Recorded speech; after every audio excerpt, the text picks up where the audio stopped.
నటుడు అలీకి సీఎం జగన్ ఈసారి bumper offer ఇచ్చారా అంటే అవుననే అంటున్నాయి వైసీపీ వర్గాలు. వచ్చే ఎన్నికల బరిలో దిగాలని అలీ భావిస్తున్నారు. వాస్తవానికి 2019 ఎన్నికల్లోనే ఆయన పోటీ చేయాలనుకున్నా అప్పటి రాజకీయ సమీకరణాల వల్ల అలీకి టికెట్ దక్కలేదు. అన్ని రకాల చర్మ సమస్యలకు శాశ్వత పరిష్కారం ఈ శ్రీత 9281458181. ఈసారి మాత్రం అలీ పోటీ కన్ఫర్మ్ అని తెలుస్తోంది. మరి అలీ పోటీ చేసే స్థానం ఏంటి? ఆ డీటెయిల్స్ ఇప్పుడు చూద్దాం.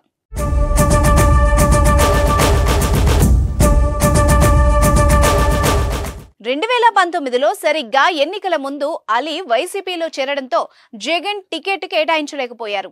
టికెట్ దక్కకపోయినా పార్టీ తరపున అలీ ప్రచారం చేశారు. అలీ ప్రచారం చేసిన మైనారిటీ నియోజకవర్గాల్లో వైసీపీ ఘన విజయం సాధించింది. జగన్ సీఎం అయిన తర్వాత అలీకి ఎమ్మెల్సీ లేదా రాజ్యసభ పదవులు ఇస్తారని ప్రచారం జరిగింది. జగన్ మాత్రం ఆయనకు ఎలక్ట్రానిక్ మీడియా సలహాదారుడు పోస్టుతో సరిపెట్టారు. అయినప్పటికీ అలీ ఎక్కడా నిరాశ చెందకుండా పార్టీ బలోపేతం కోసం విస్తృతంగా కృషి చేస్తున్నారు. ప్రస్తుతానికైతే అలీ వైసీపీలో యాక్టివ్గా పనిచేస్తున్నారు. సామాజిక సాధికార యాత్రలో జగన్ చేస్తున్న అభివృద్ధి కార్యక్రమాల గురించి ప్రజలకు తెలియజేస్తున్నారు.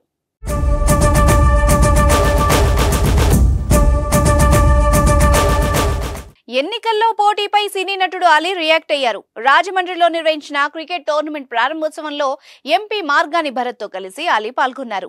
ఎన్నికల్లో పోటీపై ఇంకా నిర్ణయం తీసుకోలేదన్నారు. త్వరలోనే సీఎం జగన్ ను కలిసి ఆయన పిలుపు మేరకు ఎన్నికల్లో పోటీ చేస్తానన్నారు. పొత్తుల గురించి మాట్లాడుతూ ఎన్నికల వేళ పొత్తులు కామనే అన్నారు. అంతిమ విజయం నిర్ణయించేది ప్రజలేనన్నారు. అలీకి అత్యంత మిత్రుడైన పవన్ కళ్యాణ్ ఎన్నికల్లో బిజీగా ఉన్నారు. 2024 ఎన్నికల్లో ఏ పార్టీనైతే గద్దె దించాలని పవన్ పోరాడుతున్నారో ఆ పార్టీలోనే స్నేహితుడు అలీ ఉండడం విశేషం. వచ్చే ఎన్నికల్లో వైసీపీ ఓటమి లక్ష్యంగా జనసేన ప్రణాళికలు రచిస్తోంది. వైసీపీ విజయం కోసం అలీ ప్రచారం చేస్తున్నారు. ఫ్రెండ్స్ అయినప్పటికీ ఎవరికి ఇష్టం వచ్చిన పార్టీలో వాళ్ళు ఉండడం సహజమే కదా.